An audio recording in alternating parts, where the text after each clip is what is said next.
Sir मैं ये जानना चाह रहा था कि डायबिटीज क्या बच्चों में भी पाया जाता है? डायबिटीज बच्चों में भी पाया जाता है। उसका उसका कारण ये है कि इन बच्चों में इंसुलिन नाम की चीज बनती नहीं। जो इंसुलिन जो है सबसे ज्यादा जरूरी है शुगर को सेल के अंदर डालने के लिए।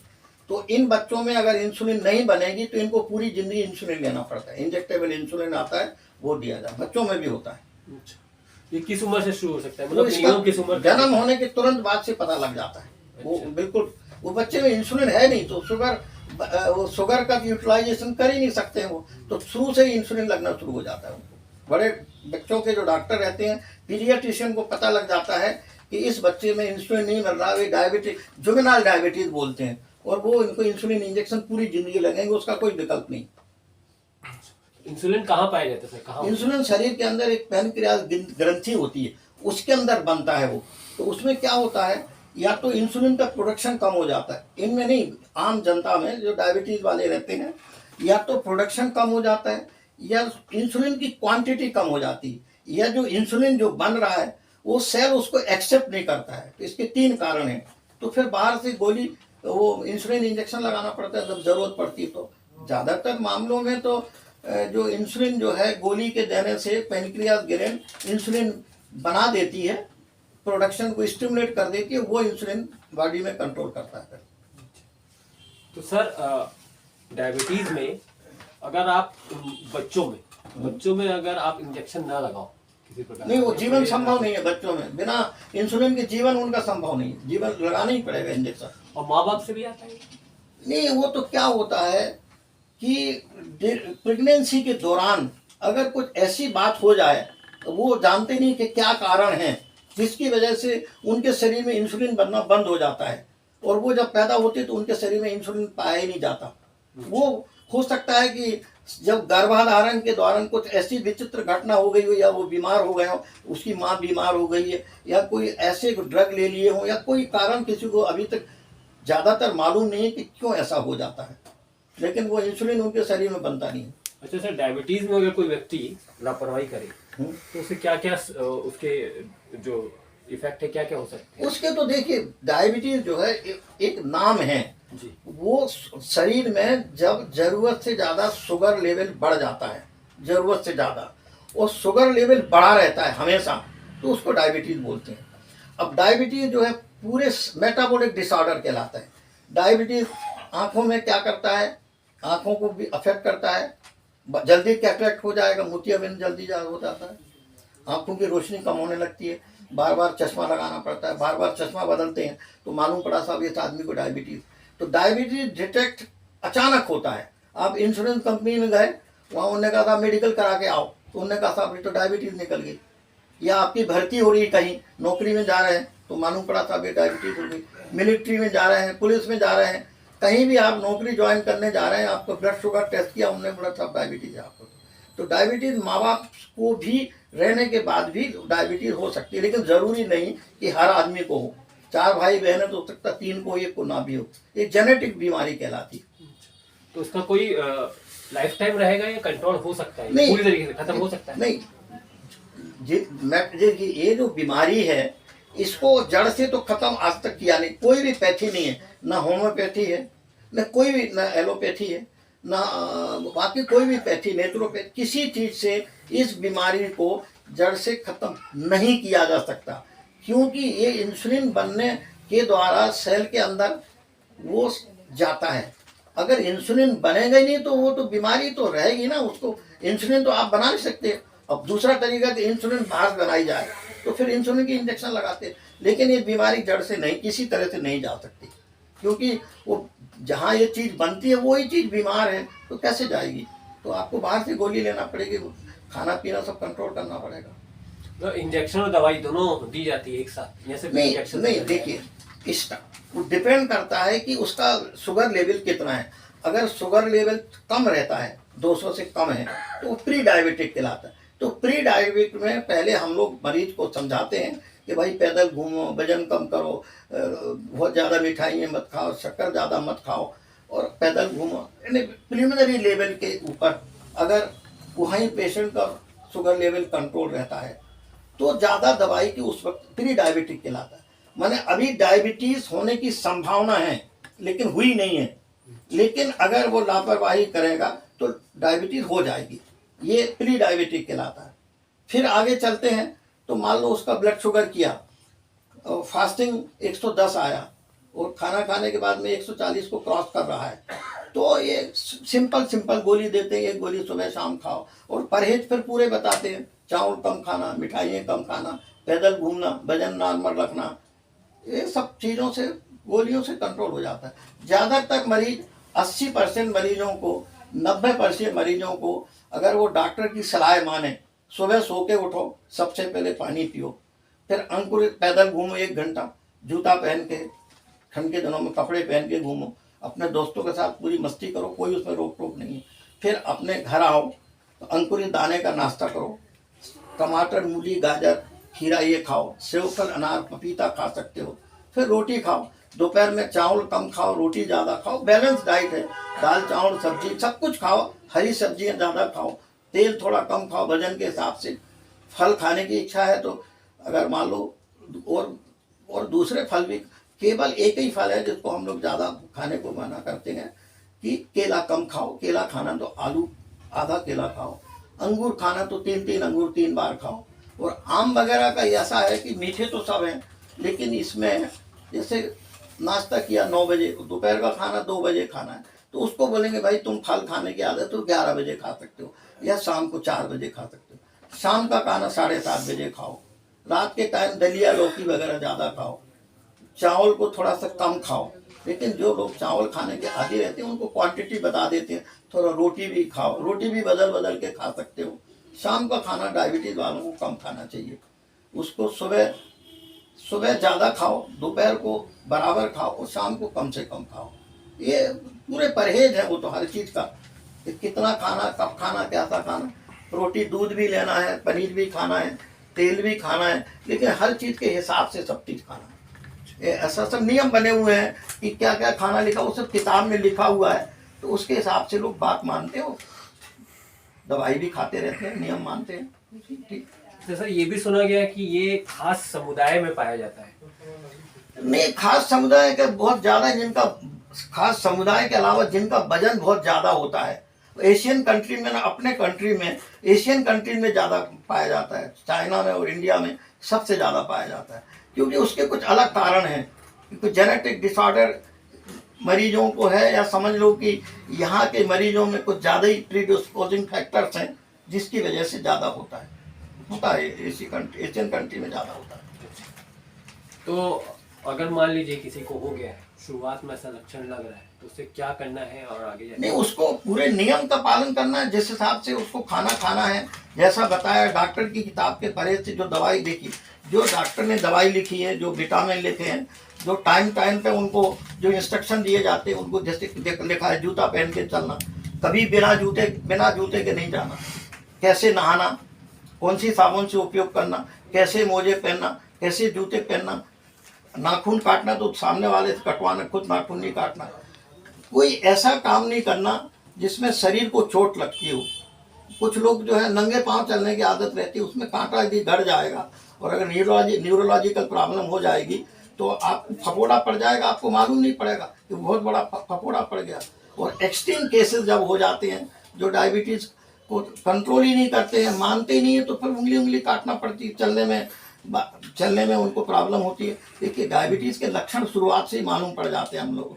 जैसे ही मरीज बताता है हमको बार पेशाब हो रही है, मेरा वजन घट रहा है, समझ रहे हैं, वो जो भूख ज़्यादा लगती है, घाव मेरा ठीक नहीं होता है, तो ये ऐसे कई लक्षण हैं उसके। पेशाब बार होती है, 8-10 बार उठना पड़ता है, समझ रहे हैं ना। तो बहुत सारे लक्षणों से हम लोग समझ जाते हैं कि इस आदमी को डायबिटीज़ होगी। फिर हम लोग खाली पेट में खाना खाने के बाद में चलते फिरते ब्लड टेस्ट कराते हैं, हाँ, तो फिर वो मालूम पड़ जाता है। डायबिटीज की किताब दे देते हैं, पढ़ाते हैं, समझाते हैं, ये खाना पीना सब ऐसे चलता रहता है। अगर वो देखो, अगर डायबिटीज़ कंट्रोल करेगा तो पूरी ज़िंदगी कहीं कोई प्रॉब्लम नहीं है। अगर डायबिटीज़ कंट्रोल नहीं करेगा तो 50 प्रॉब्लम। सबसे पहले आँख खराब होगी, फिर गुर्दा खराब होगा, फिर हार्ट डिजीज़ होगी, फिर स्किन डिजीज़ होगी, समझ रहे हैं, फिर सेक्सुअल डिसऑर्डर होंगे, फिर फोड़े फुंसी होंगे शरीर में, और एक्सट्रीम केसेस में तो फिर उंगलियां काटने तक की नौबत आ जाती, पाँव में झुंझुनी आ जाएगी, चलने में पाँव लड़खड़ाएंगे, बहुत सारी चीज़ें होती। वो हर आर्गन को अफेक्ट करता है। गुर्दा सबसे पहले आँख को गुर्दा खराब करेगा, सेक्सुअल डिसऑर्डर करेगा, तो बहुत सारे वो तो सब पूरी लिस्ट है पूरी। जिस जिस आर्गन को भूख नहीं लगेगी, पेट भरेगा तो ऐसा लगेगा पेट में खाना जमा हुआ है, आगे ही नहीं बढ़ रहा है, तो उल्टियाँ होती हैं किसी एक्सट्रीम केसेस में, पेट भरा भरा रहता है, बहुत सारी चीज़ें रहती हैं। वो तो पूरे उसके एक पूरी किताब में लिखा हुआ कि क्या क्या उसके लक्षण होंगे। चलने में झुंझुनी चढ़ेगी, शरीर में चींटियाँ काटने जैसा लगेगा, तो बहुत सारी चीज़ें रहती हैं डायबिटीज़ की। जो लोग इलाज नहीं कराते उनको सारा प्रॉब्लम है, जो इलाज कराते हैं उनको कोई प्रॉब्लम नहीं है। साथियों, सर से काफ़ी डायबिटीज़ की जानकारी मिली, लेकिन ये तो डायबिटीज़ संबंधित हो गई। सर से मैं ये भी जानना चाह रहा कि सर बचपन से शुरुआत से ही आप क्या हेल्थ में आना चाहते थे? मतलब अपना जो सपना है उसका आपने पीछे किया? नहीं, मैं देखिए, मुझे गणित बनती नहीं थी। मुझे गणित में 100 में से 1 नंबर मिला था और मुझे घर में बहुत मार पड़ी, तो मेरे पास अब दूसरा कोई ऑप्शन नहीं था। तो मैंने कहा चलो अब बायोलॉजी ले लेते। तो मैं गणित में मेरे पिताजी ने नाम लिखा दिया, लेकिन क्योंकि मेरे गणित बनती नहीं तो मैं खुद ही स्कूल में नाम कटा के मैं क्रिश्चियन स्कूल में चला गया और मैंने वहाँ बायोलॉजी ले ली।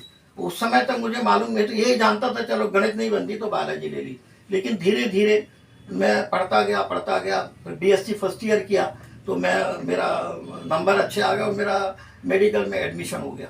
तो फिर अब उसके बाद मैं जब डॉक्टर बन गया तो फिर अच्छा ही डॉक्टर बनना है। मैंने सोचा कि अब डॉक्टर बनना ही है मुझे, तो अच्छा डॉक्टर बनूंगा। अच्छा सर, मेरे को ये बताइए कि ज़्यादातर बोले जाते हैं जैसे डॉक्टर्स आज व्यापारी हो गए या क्लिनिक व्यापारी हो गए, लेकिन आप समाज सेवी भी हैं, तो ये समाज सेवा का भाव कैसे आपके? नहीं, देखिए ऐसा है कि मैं जो है अपने गुरु मुनि लोगों से, धर्म से, अपने माता पिता से, मेरे संस्कार से मैं बहुत जुड़ा हुआ हूँ। और मुझे शुरू से मेरे पिता वगैरह ने संस्कारी, हम लोग घर के लोग हैं। मेरे पिता भी बहुत, बड़े भाई भी बहुत मंदिर जाना रोज बचपन से ही सिखाया गया। गरीबों की दान दया करना, क्रोध मान माया लोभ अहंकार, इन सब चीज़ों पे कंट्रोल रहा। मेरे परिवार बहुत धार्मिक रहा है और उसकी धार्मिक परिवार की वजह से मैं भी उसी लाइन पे चलता रहा। और मेरे दोस्त लोग, मुनि लोग, समाज के लोग, मैं सब संस्कारों की वजह से मैं इस टाइप से बन गया। और कुछ ऐसे निमित्त बने कि मैं ब्लाइंड स्कूल से जुड़ गया। फिर एक आज़ादी स्कूल है, गरीबों का स्कूल है, आज़ादी स्कूल उधर स्लम एरिया में चलता है। तो मेरी मानसिकता धीरे धीरे, झुकाव मेरा समाज की भलाई के लिए बनता चला गया। और फिर मैंने अपने मन में सोचा कि मुझे जब सेवा ही करना है तो फिर मैं अपने जीवन भर लोगों की सेवा ही करूँ तो ज़्यादा अच्छा है। मैं रोटरी क्लब में भी रहा हूँ, छत्तीसगढ़ का अध्यक्ष भी रहा हूँ, और पूरे टाइम पे मेरे मन में ये रहता है कि समाज सेवा से जुड़ा रहना चाहिए। पहले मैं ये अखबारों में लेख भी लिखता था, करीब मेरे 5-10 साल तक करीब मैंने 30-40 लेख भी लिखे होंगे। तो पहले लेख जो है अखबारों में छपते थे, बाद में ये जो बंद हो गया, दूसरी घटनाओं को ज़्यादा वो तवज्जो देने लगे, तो फिर मैंने लेख लिखना बंद कर दिया। ऐसा है। अच्छा सर, कोरोना के बाद में आपको डायबिटीज और उनके पेशेंट और उससे संबंधित लोगों क्या अंतर नजर आया है? नहीं, कोरोना के में क्या हुआ, लोगों को बहुत तकलीफें हुई हैं, तो डायबिटीज़ की इंसिडेंट बहुत ज़्यादा बढ़ गई और बहुत सारे लोग जो है दुखी हो गए। कोरोना की वजह से कमज़ोर भी बहुत हो गए, खांसी वगैरह भी बहुत सारे मरीजों को हुई। डायबिटीज़ की इंसिडेंट तो कोरोना के बाद में डेफिनेटली बढ़ी हुई है। और उसका मुझे ऐसा लगता है कि मानसिक चिंता ही सबसे ज़्यादा, व्यापार कम हो गया था, बीमार हो गए थे, लोगों की डेथ बहुत हो गई थी, तो सब मिला के लोग इतना ज़्यादा मानसिक चिंता में पड़ गए थे कि उनका स्वास्थ्य खराब हो गया एक्चुअली में। इस वक्त डॉक्टर सराफ क्लिनिक में खड़ा हूँ, करीब 42 साल हो गए इस क्लिनिक को। सर का इंटरव्यू भी आपने अभी देखा और अभी हमारे साथ जो कंपाउंडर हैं उनके साथ में रहे भैया है, स्टाफ है, अभी हम उनसे बात करने आए। नमस्कार भैया, आपका स्वागत है गूंज लाइव में। मैं 42 साल से डॉक्टर के साथ। नाम आपका? गजादा के साथ। अच्छा, कितने साल हो गए हैं? 42 साल होने वाला है। क्या अनुभव रहा सर? मैं अब सब पहले तो मैं सब कर लेता था, इंजेक्शन लगाना, दवाई देना। जी। थोड़ा आँख का प्रॉब्लम के कारण सब सर बोले का कुछ न करना, तुम आ करके पेशेंट को भेजना। मेरे पास पैसा दिया, यही काम है। और कहीं बैंक वैंक का काम करना पड़ता है तो चला जाता हूँ। अच्छा।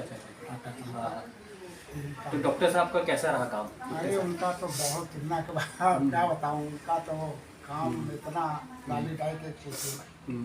हाँ, बड़े अच्छे से। अच्छा और तभी तो मैं गुजारा 42 साल, अच्छा अच्छा। ऐसा कोई नहीं गुजार सकता हूँ। हाँ, तो कहाँ रहना होता है? मैं तो 40 नंबर स्ट्रीट पे रहता हूँ, अच्छा, सेक्टर 6 में। हाँ, सेक्टर 6 में ही है। जी हाँ। अच्छा अच्छा। तो इस सर से कैसे मुलाकात हुई? मैं पहले सोसाइटी में काम करता था, अच्छा तो मेरी मिसेज की तबीयत बहुत ख़राब होती थी। जी। गांव में थे, फिर दादाजी है पप्पू स्टोर का एक, तो वो बोले कि हमारे रिश्तेदार आए हुए हैं बाहर से, उसको बुला लो घर से, तो इनको दिखा दो एक बार। फिर मैं गांव से बुलवाया, मैं रीवा कराने वाला हूँ। हाँ, फिर बुलवाया तो दादाजी लाए, बुलाए मैडम के पास। मैडम फिर अच्छे से हमारे अच्छा, तभी से पहचान हो गया। अच्छा। हाँ, फिर मैं बीआरपी में भी सर्विस करता था, हाँ हाँ। तो सर बोले कि एक टाइम तुम आया कर यहाँ। हाँ, तब से मैं आया। हाँ। तो हमारे साथ थे भैया थे, अभी मैम भी हैं एक, उनसे भी बात कर लेते हैं, थोड़ा सा जानकारी दीजिए। कितने साल हो गए मैम आपको? मुझे 20-22 साल हो गए। अच्छा। मेरा नाम अन्नपूर्णा है जी। और मैं यहाँ सेक्टर 6 में सी मार्केट में रहती हूँ। अच्छा अच्छा। तो यहाँ क्या काम है आपका? सब है, दवाई देना, इंजेक्शन लगाना, ड्रेसिंग करना, हाँ हाँ। देन ब्लड टेस्ट करना, हाँ, सब हाँ। करती हूँ मैं। और डॉक्टर साहब से 20-22 साल से जुड़ने के बाद हर तरह के पेशेंट, बीपी के पेशेंट हो गए, शुगर के पेशेंट, ये हमारे बहुत सारे रहते हैं, जी। शुगर और बीपी के पेशेंट जो महीने महीने की दवाई लेकर के जाते हैं और उनका नॉर्मल रहता है, बीपी नॉर्मल रहता है, शुगर नॉर्मल रहता है, और हर तरह के पेशेंट आते हैं। डॉक्टर साहब का व्यवहार इतना अच्छा है कि डॉक्टर का बस बात सुनने के लिए लोग यहाँ पे आते हैं 10-10 मिनट, और उनकी बात सुन करके ही उनकी आधी बीमारी चले जाती है। हाँ। तो मैम कैसे यहाँ पर सर से मुलाकात कैसे हाँ, हुई? मैं एक नर्सिंग होम में ट्रेनिंग किया 1 ईयर का। उसके बाद फिर मुझे जॉब करना था, तो मैं यहाँ पे एक रिज्यूम दे के गई थी। उसके बाद उनको लगा कि मेरे को बुलाना चाहिए, तो ये भैया जो आप अभी बात की है वो आए थे घर बुलाने, फिर मैं आई हूँ। और फिर यहीं पे बाकी जितना भी सीखना हुआ है वो ज़्यादा डॉक्टर साहब ने, मैडम ने मेरे को सिखाया है, मैडम सराफ डॉक्टर साहब ने सिखाया और है। उनका व्यवहार इतना अच्छा है, इसलिए हम यहाँ पे टिके हुए हैं 20-22 साल, कहीं पर भी रुकना यानी कि। इसके अलावा मैं इंस्टीट्यूट में पढ़ाती भी हूँ। अच्छा। उसके अलावा दोनों टाइम यहाँ रहती हूँ और इंस्टीट्यूट में पढ़ाती हूँ। अच्छा अच्छा। प्रोफेसर। ठीक है, धन्यवाद। तो साथियों, आपने देखा यहाँ स्टाफ से हमने बात करी, सर का अनुभव जाना, उनका लाइफ स्ट्रगल जानने का प्रयास किया और डायबिटीज़ के बारे में पूरी आपको जानकारी दी। सेक्टर 6 ए मार्केट में फिर से एक थोड़ा जानकारी देना चाहूँगा। ए मार्केट में सराफ क्लिनिक करके है, कोई भी डायबिटीज़ से रिलेटेड, हार्ट से रिलेटेड कुछ प्रॉब्लम है आपको, आप संपर्क कर सकते हैं यहाँ पर।